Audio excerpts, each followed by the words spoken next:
Hello friends, welcome back to study mania. इस video में हम लोग ज्ञान बिंदु जीएस एकेडमी के द्वारा शुरू किया गया बिहार दरोगा पीटी 2025 के लिए जो होमवर्क सीरीज चलाया गया है उसका डे 20 के सेट को डिस्कस करेंगे जो 21 फरवरी 2025 को डिस्कस कराया गया था। शुरू करते हैं। पहला क्वेश्चन है, भारत ने पहली बार स्वचालित जल स्तर रिकॉर्डर तकनीक को कहाँ स्थापित किया है? तो भारत ने पहली बार जो है स्वचालित जल स्तर रिकॉर्डर तकनीक को हिमालय ग्लेशियर ट्रांस हिमालय में स्थापित किया है। याद रखेंगे, भारत के द्वारा पहली बार स्वचालित जल स्तर रिकॉर्डर तकनीक को हिमालय ग्लेशियर ट्रांस हिमालय में स्थापित किया गया है। नेक्स्ट है, हाल ही में मगरमच्छ संरक्षण परियोजना ने अपने 50 वर्ष पूरे किए हैं। इस परियोजना को कब और कहाँ लाया गया था? तो सबसे पहले तो याद रखेंगे, जो मगरमच्छ संरक्षण परियोजना है इसे 1975 में स्टार्ट किया गया था। याद रखेंगे, मगरमच्छ संरक्षण परियोजना 1975 में लाया गया था और 17 जून 2024 को इस परियोजना को शुरू किया गया था उड़ीसा के भीतरकनिका में। याद रखेंगे, मगरमच्छ संरक्षण ने 50 वर्ष अपने पूरे कर लिए हैं और इस परियोजना को 17 जून 2024 को उड़ीसा के भीतरकनिका में लाया गया है। नेक्स्ट है, N2O उत्सर्जन के वैश्विक आकलन के अनुसार N2O जो नाइट्रस ऑक्साइड है उत्सर्जन में भारत का स्थान क्या है? तो नाइट्रोजन ऑक्साइड के उत्सर्जन में भारत का जो स्थान है वह दूसरा है। साथ ही याद रखेंगे, भारत का मनोरंजन में जो स्थान है वह छठा है। वहीं स्मार्टफोन में के उत्पादन में भारत का जो स्थान है वह दूसरा है और अर्थव्यवस्था में भारत का स्थान जो है 5वां है। नेक्स्ट है,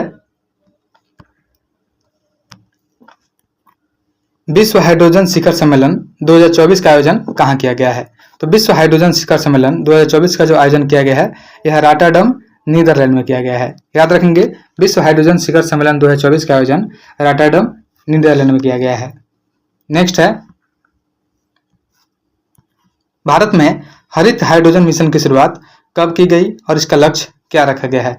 तो भारत में हरित हाइड्रोजन मिशन की जो शुरुआत की गई है यह 2023 में रखी गई है और इसका लक्ष्य 2030 तक रखा गया है। नेक्स्ट है, ऑक्सफोर्ड विश्वविद्यालय द्वारा कोरल सुपर हाईवे की खोज की गई है। यह किस महासागर में अवस्थित है? तो याद रखेंगे, ऑक्सफोर्ड विश्वविद्यालय के द्वारा कोरल सुपर हाईवे की खोज की गई है और यह हिंद महासागर में स्थित है। तो हमारा जो आंसर हो जाएगा हिंद महासागर हो जाएगा। नेक्स्ट है,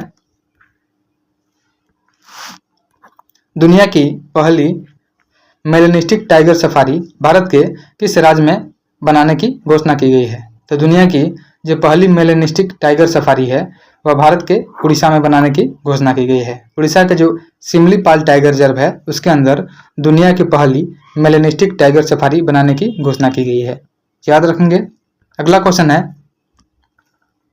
हाल ही में विश्व मौसम को केंद्रीय मंत्रिमंडल ने मंजूरी प्रदान की है। इसका संबंध किस मंत्रालय से है? तो जो विश्व मौसम है इसको केंद्रीय मंत्रिमंडल ने मंजूरी प्रदान दी है और इसका जो संबंध है पृथ्वी विज्ञान मंत्रालय से है।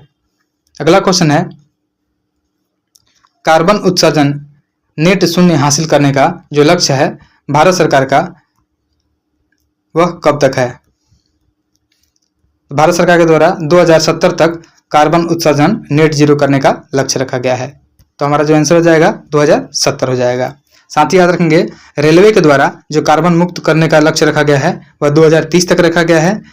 भारत सरकार के द्वारा जो डिजिटल रेडियो का लक्ष्य रखा गया है 2026 तक रखा गया है। उसके बाद जो टीबी मुक्त भारत का लक्ष्य रखा गया है 2025 तक रखा गया है। साथ ही 5 ट्रिलियन इकोनॉमी बनाने का जो लक्ष्य है यह भी 2025 तक रखा गया है।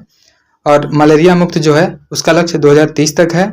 विकसित भारत का लक्ष्य जो है 2047 तक है। ऊर्जा मुक्त भारत का जो लक्ष्य ऊर्जा युक्त भारत का लक्ष्य जो है 2045 तक है। ये सभी बात को याद रखेंगे।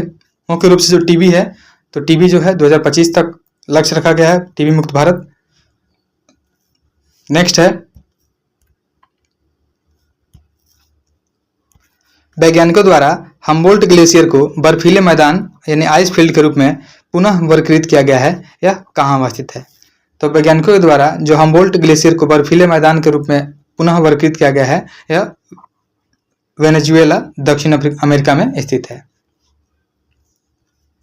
साथ ही याद रखेंगे, जो एंजिल वाटरफॉल है यह कैरोन नदी पे स्थित है। नेक्स्ट है,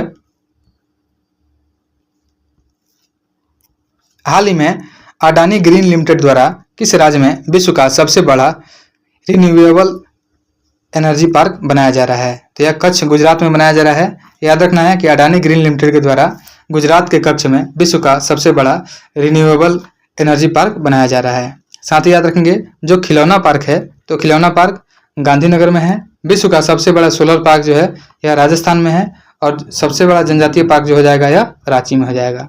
याद रखेंगे खिलौना पार्क गांधीनगर में है, विश्व का सबसे बड़ा सोलर पार्क राजस्थान में है, और जनजातीय पार्क जो है रांची में स्थित है। नेक्स्ट है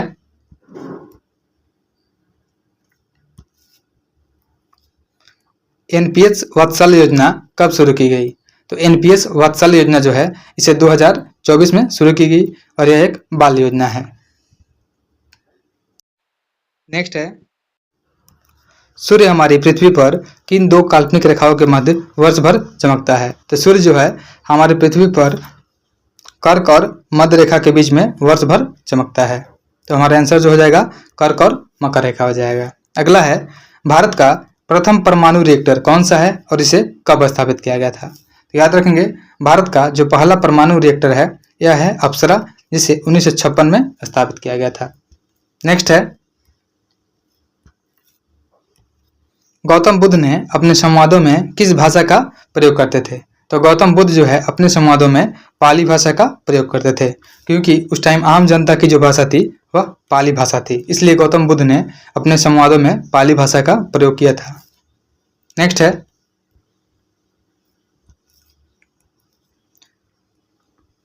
तीन बीघा कॉरिडोर का संबंध किन देशों से है? तो जो 3 बीघा कॉरिडोर है इसका संबंध भारत और बांग्लादेश से है। साथ ही याद रखेंगे जो संप्रीति अभ्यास होता है यह भारत और बांग्लादेश के बीच में ही होता है। नेक्स्ट है वर्ष 1910 से लेकर 1916 के काल में बंगाल विभाजन रद्द करने की घोषणा किसने की थी? जो बंगाल विभाजन रद्द करने की घोषणा की गई थी यह लॉर्ड हार्डिंग द्वितीय के द्वारा की गई थी। याद रखेंगे बंगाल विभाजन जो है लॉर्ड कर्जन के द्वारा 1905 में किया गया था, और बंगाल विभाजन को रद्द करने की घोषणा 1911 में लॉर्ड हार्डिंग द्वितीय के द्वारा की गई थी, और 1912 में राजधानी को कोलकाता से ट्रांसफर करके दिल्ली लाया गया था। नेक्स्ट है वर्ष 1929 में भारतीय राष्ट्रीय कांग्रेस के लाहौर सत्र के अध्यक्ष कौन चुने गए थे? तो याद रखेंगे वर्ष 1929 में भारतीय राष्ट्रीय कांग्रेस के जो लाहौर सत्र के अध्यक्ष थे यह पंडित जवाहरलाल नेहरू को चुना गया था। अगला क्वेश्चन है 42वां संविधान संशोधन 1976 से नीति निर्देशक तत्वों में कुल कितने निर्देशक तत्वों को शामिल किया गया था? तो 42वां संविधान संशोधन अधिनियम आया था जो 1976 में, इसमें डीपीएसपी में 3 निर्देशक तत्वों को शामिल किया गया था, जिसमें शामिल किया गया था आर्टिकल 39 का ए, 43 का ए और 48 का ए। नेक्स्ट है मौलिक अधिकारों के निलंबन के संबंध में आपातकालीन प्रावधान को कहां से लिया गया है? तो मौलिक अधिकारों के निलंबन के संबंध में आपातकालीन प्रावधान जो है यह जर्मनी से अपनाया गया है। साथ ही याद रखेंगे जो मौलिक अधिकार है अमेरिका से लिया गया है, मौलिक कर्तव्य जो है यह रूस से लिया गया है, संघात्मक शासन व्यवस्था जो है यह लिया गया है कनाडा से, और पार्लियामेंट्री जो सिस्टम है यह ब्रिटेन से लिया गया है। साथ ही याद रखेंगे एकल नागरिकता जो है यह भी ब्रिटेन से लिया गया है। अगला क्वेश्चन है संविधान के किस अनुच्छेद में नियंत्रक एवं महालेखा परीक्षक के स्वतंत्र पद की व्यवस्था की गई है? तो संविधान का जो आर्टिकल 148 है इसमें कैग यानी नियंत्रक एवं महालेखा परीक्षक के स्वतंत्र पद की व्यवस्था की गई है। नेक्स्ट है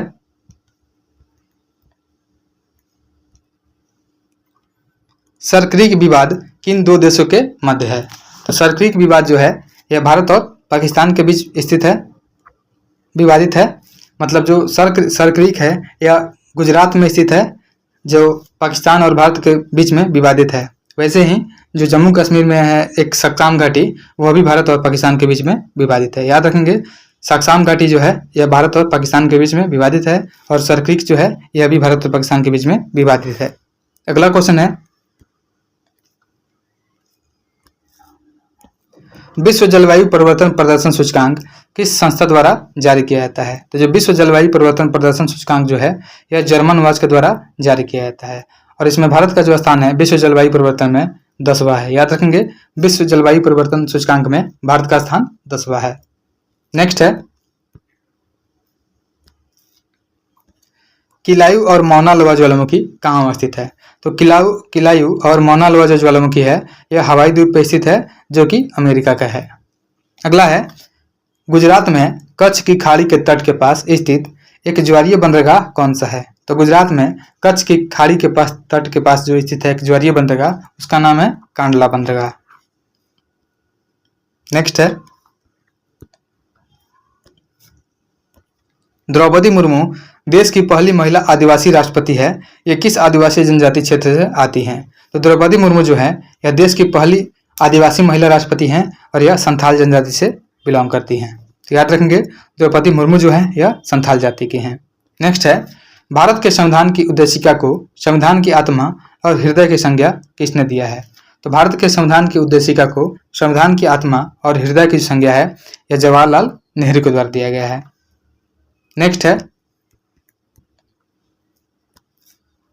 भारत का सबसे बड़ा नदी द्वीप माजुली किन दो नदियों के संगम पर बना है? तो भारत का जो सबसे बड़ा नदी द्वीप माजुली है यह सुबनसिरी और लोहित नदी के संगम पर बना हुआ है जो मुख्य रूप से ब्रह्मपुत्र नदी पर है। नेक्स्ट है काला पानी विवाद का संबंध किन दो देशों से है? तो काला पानी विवाद जो है यह मुख्य रूप से नेपाल और भारत में विवादित है। नेपाल और भारत के बीच में जो उत्तराखंड की कुछ एक काली नदी बहती है वो जो काला पानी विवाद के नाम से जानी जाती है। नेक्स्ट है कौन सा विटामिन रक्त का थक्का बनाने के लिए आवश्यक है? तो विटामिन के होता है जो रक्त का थक्का बनाने के लिए आवश्यक होता है। नेक्स्ट है सिकंदर भारत पर आक्रमण करने के लिए अफगानिस्तान के रास्ते काबुल होते हुए किस दर्रे से भारत आया था? तो सिकंदर जो है भारत पर आक्रमण करने के लिए अफगानिस्तान के रास्ते काबुल होते हुए खैबर दर्रा से भारत में प्रवेश किया था। तो हमारा जो आंसर हो जाएगा खैबर दर्रा हो जाएगा।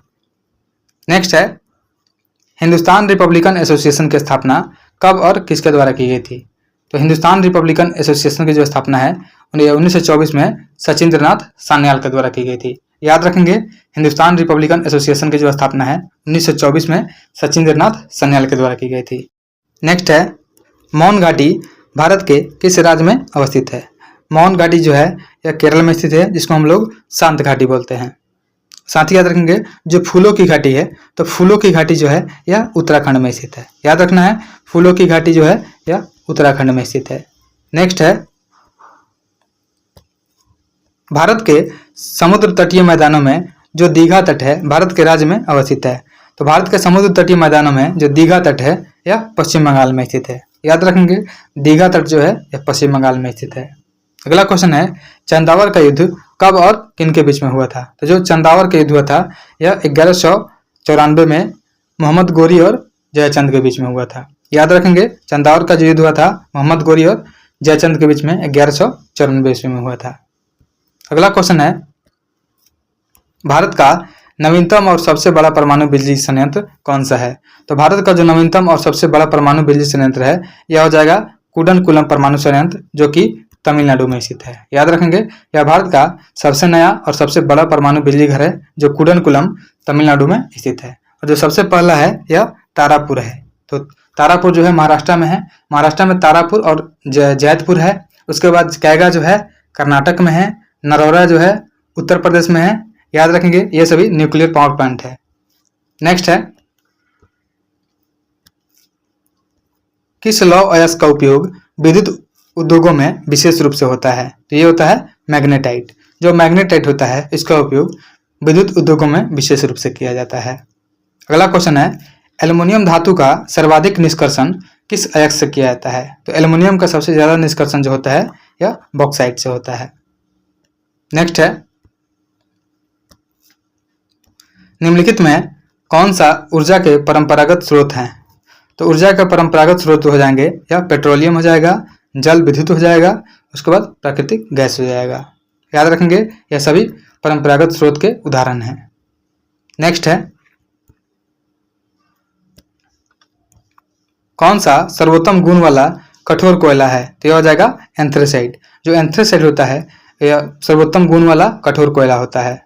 और कोयला के 4 प्रकार भी होते हैं। नेक्स्ट है, भारत में किस क्षेत्र में लिग्नाइट कोयले के प्रमुख भंडार मिलते हैं? तो भारत में जो नवेली की खान है उसमें लिग्नाइट कोयले का खान मिलता है। याद रखेंगे, भारत में जो नवेली की खान है लिग्नाइट कोयले के प्रमुख भंडार है वहां पे। अगला क्वेश्चन है, छत्तीसगढ़ का कोरबा किस खनिज के उत्पादन के लिए प्रसिद्ध है? तो छत्तीसगढ़ का जो कोरबा यह मुख्य रूप से कोयला उत्पादन के लिए प्रसिद्ध है। याद रखेंगे, छत्तीसगढ़ का जो कोरबा है यह मुख्य रूप से कोयला उत्पादन के लिए प्रसिद्ध है। अगला क्वेश्चन है, केरल में पाई जाने वाली मोनाजाइट रेत में कौन सा खनिज पाया जाता है? तो केरल में पाई जाने वाली जो मोनाजाइट रेत है इसमें जो है थोरियम पाया जाता है। साथ ही याद रखेंगे, भारत में सबसे अधिक थोरियम का भंडार जो है केरल राज्य में ही स्थित है। नेक्स्ट है, भारतीय खनिज पदार्थों का भंडार किसे कहा जाता है? तो भारतीय खनिज पदार्थों का जो भंडार है छोटा नागपुर पठार को कहा जाता है। याद रखेंगे, छोटा नागपुर में अधिक खनिज पदार्थों के पाए जाने के कारण भारतीय खनिज पदार्थों का भंडार छोटा नागपुर पठार को कहा जाता है। नेक्स्ट है, भारत का सबसे महत्वपूर्ण खनिज पूर्ण रॉक तंत्र है? तो भारत का सबसे महत्वपूर्ण खनिज पूर्ण रॉक तंत्र जो है यह धारवाड़ हो जाएगा, जहाँ पे मुख्य रूप से धातुएं पाई जाती है। नेक्स्ट है, भारत में प्रथम न्यूक्लियर ऊर्जा स्टेशन की स्थापना कहाँ हुई है? तो भारत में प्रथम न्यूक्लियर ऊर्जा स्टेशन की जो स्थापना हुई है यह तारापुर महाराष्ट्र में की गई है और इसका जो स्थापना है 1975 में किया गया था। नेक्स्ट है, बक्सर के युद्ध 1764 के समय गवर्नर कौन था? तो बक्सर के युद्ध 1764 के समय जो गवर्नर था यह वेंसिस्टार्ट था। याद रखेंगे। अगला क्वेश्चन है, हाईकोर्ट एक्ट कब पारित हुआ जिसके साथ ही संपूर्ण देश में एक ही दंड संहिता लागू की गई? तो हाईकोर्ट एक्ट जो है 1861 में पारित हुआ, जिसके साथ ही पूरे देश में एक ही दंड संहिता को लागू किया गया था। नेक्स्ट है, किस व्यक्ति द्वारा 1909 के कांग्रेस अधिवेशन में कहा गया कि रिपन भारतीय वायसराय में सबसे अधिक लोकप्रिय था? तो यह कहा गया था मदन मोहन मालवीय के द्वारा। यानी मदन मोहन मालवीय ने 1909 के कांग्रेस अधिवेशन में कहा था कि रिपन भारतीय वायसराय में सबसे अधिक लोकप्रिय था। नेक्स्ट है, किस गवर्नर जनरल द्वारा वित्तीय विकेंद्रीकरण की नीति का नियमीकरण किया गया था? तो यह था मेचो। गवर्नर जनरल मेचो था जिसके द्वारा वित्तीय विकेंद्रीकरण की नीति का नियमीकरण किया गया था। नेक्स्ट है, अल्बर्ट विधेयक किस गवर्नर या वायसराय के समय लाया गया था? तो जो अल्बर्ट विधेयक है यह रिपन के समय में 1882 ईस्वी में लाया गया था। अगला क्वेश्चन है, जमींदारी व्यवस्था को कब और किसके द्वारा लाया गया था? तो जो जमींदारी व्यवस्था है यह 1793 में लॉर्ड कॉर्नवालिस के द्वारा लाया गया था। याद रखेंगे, जमींदारी व्यवस्था को 1793 में लॉर्ड कॉर्नवालिस के द्वारा लाया गया था। नेक्स्ट है, निम्नलिखित कथनों पर विचार कीजिए। पहला है, रॉबर्ट क्लाइव बंगाल के प्रथम गवर्नर जनरल थे। यह स्टेटमेंट बिल्कुल गलत है, क्योंकि रॉबर्ट क्लाइव नहीं, वारेन हेस्टिंग्स जो थे बंगाल के प्रथम गवर्नर जनरल थे, और विलियम बेंटिक जो है भारत के प्रथम गवर्नर जनरल है। यह बिल्कुल सही स्टेटमेंट है। तो हमारा जो स्टेटमेंट 2 है सिर्फ यही सही है। नेक्स्ट है, भारत में अंग्रेजों के समय प्रथम जनगणना किसके शासनकाल में हुई थी?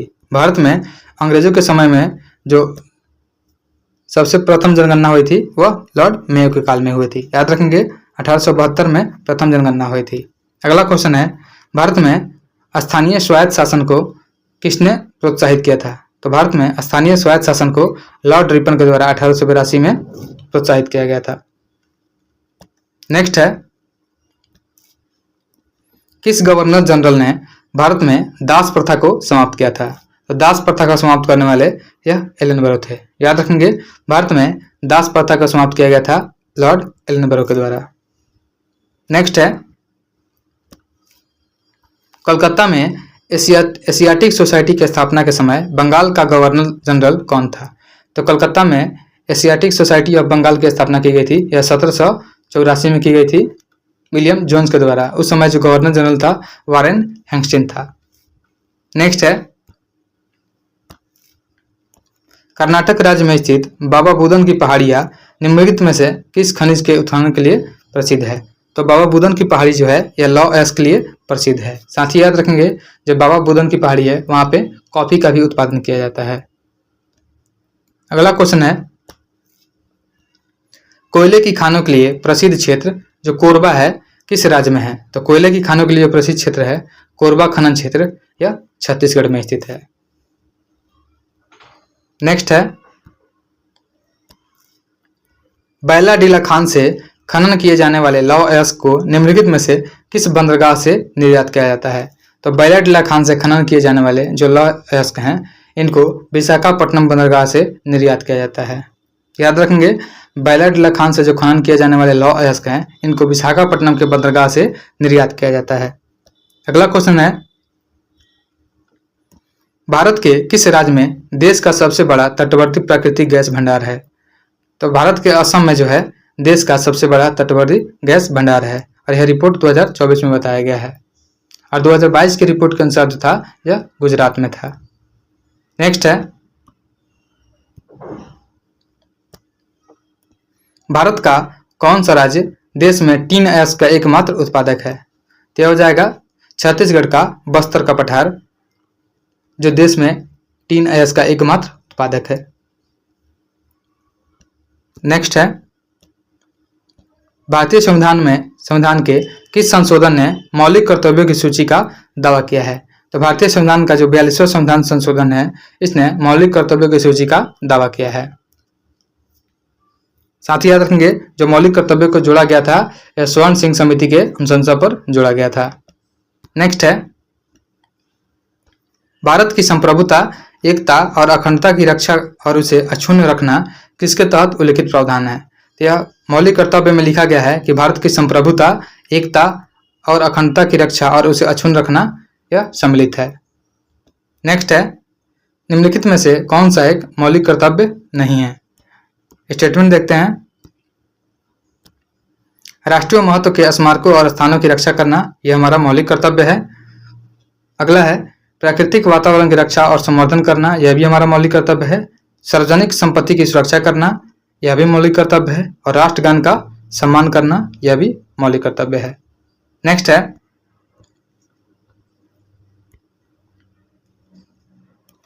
भारतीय संविधान में मौलिक कर्तव्यों को रूस के संविधान से लिया गया है। याद रखेंगे भारतीय संविधान में जो मौलिक कर्तव्य है इसे रूस के संविधान से लिया गया है और जो मौलिक अधिकार है वह अमेरिका से लिया गया है।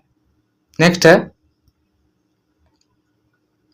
भारतीय संविधान के भाग 3 में मौलिक कर्तव्यों को नहीं रखा गया है क्योंकि भाग 3 जो है यह वाद योग्य है, इसके विरुद्ध हम लोग कोर्ट में जा सकते हैं।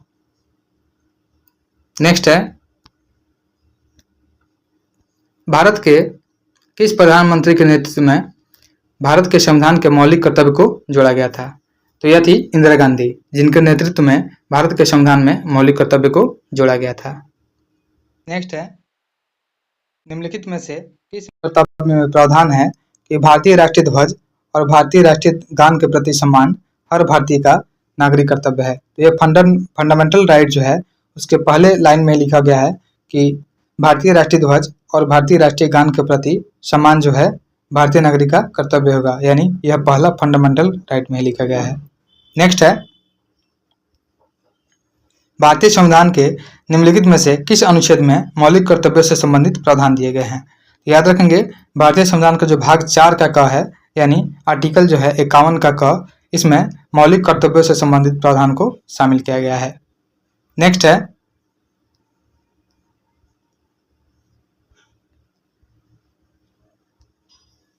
भारत के प्रत्येक नागरिक का कर्तव्य होगा कि प्राकृतिक पर्यावरण का संरक्षण एवं सुधार। उपरोक्त कथन भारतीय संविधान के किस अनुच्छेद में संदर्भित है? तो भारत के प्रत्येक नागरिक का कर्तव्य होगा प्राकृतिक पर्यावरण का संरक्षण एवं सुधार। यह जो स्टेटमेंट है आर्टिकल 48 के क में दिया हुआ है। याद रखेंगे भारतीय संविधान का जो आर्टिकल है 48 का ए है, इसमें बोला गया है कि भारत के प्रत्येक नागरिक का कर्तव्य होगा प्राकृतिक पर्यावरण का संरक्षण एवं सुधार। नेक्स्ट है, यूनेस्को ने किस वर्ष में कालबेलिया नृत्य को अपनी अमूर्त सांस्कृतिक विरासत सूची में शामिल किया है? तो यूनेस्को के द्वारा जो कालबेलिया नृत्य है जो राजस्थान का लोक नृत्य है इसे 2010 में अपनी अमूर्त सांस्कृतिक विरासत सूची में शामिल किया है। नेक्स्ट है, निम्नलिखित में से किस जनजाति द्वारा देवी सरस्वती की पूजा करने के लिए घूमर नृत्य शैली को विकसित किया गया है? यह हो जाएगा भील जनजाति के द्वारा, यानी भील जनजाति के द्वारा देवी सरस्वती की पूजा करने के लिए घूमर नृत्य का शैली का विकसित किया गया है। नेक्स्ट है, निहंग सिख योद्धाओं की एक पारंपरिक लड़ाई शैली जो गतका है, इसका इस्तेमाल आत्मरक्षा के साथ साथ खेल के लिए भी किया जाता है। भारत के निम्नलिखित में किस राज्य से उत्पन्न हुई है? तो जो गतका है यह मुख्य रूप से पंजाब का निहंग सिख योद्धाओं का एक पारंपरिक लड़ाई है जो एक मार्शल आर्ट है। तो याद रखेंगे, जो निहंग सिख योद्धाओं की एक पारंपरिक लड़ाई शैली गतका है, इसका इस्तेमाल जो है आत्मरक्षा के साथ साथ खेल के लिए भी किया जाता है और यह पंजाब से उत्पन्न हुई है। नेक्स्ट है,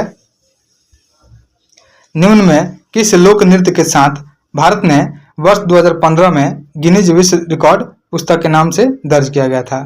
तो यह हो जाएगा नाटी। जो नाटी लोक नृत्य है उत्तराखंड का, इसके साथ भारत ने वर्ष 2015 में गिनीज विश्व रिकॉर्ड पुस्तक में नाम दर्ज किया था।